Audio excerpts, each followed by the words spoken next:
Ehunka lagun bildu dira gaur arratzaldean Galder Barbado eta Aitor Zelaiaren atxiloketa salatzeko Amurrion eginiko mobilizazioan. Aipatu dugunez hori, momentu honetan Galder eta Aitor biak lakuan daude, lakuako komisaldegian, bai atxiloketak Gasteizen eta Delikan eman direnak, atxiloketen ostean egon direla hainbat miaketa, gero lakuara eraman dituzte eta Audientzia Nazionalaren agindua denez, bihar goizean Audientzia Nazionaleko epaile baten aurretik pasa beharko dira. Eta momentu horretan epaileak bihar goizean, espero dugu epaileak erabaki bat hartuko du libre utzi, karguekin, kargurik gabe edo epaiketara arte espetxeratzea. Naskatuta gaude plaza honetan azken aldian behin eta berriz elkartzeaz.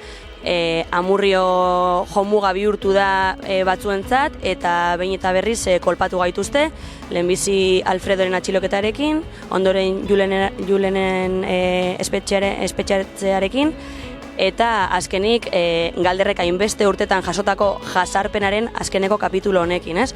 Gaur atxilotu dute eta ez dakigu zer gertatuko den bihar. Galder atxilotzea ez da kasualitatea, Galder betidanik gazte-gaztetatik pertsona konprometitua izan da bere herriarekin eta hori izan da beraien helburua urte askoan eta oraingoan Audientzia Nazionalera 3. joan beharko du fiskalak esaten duenaren araberako neurriak edo ondorioak pairatuz.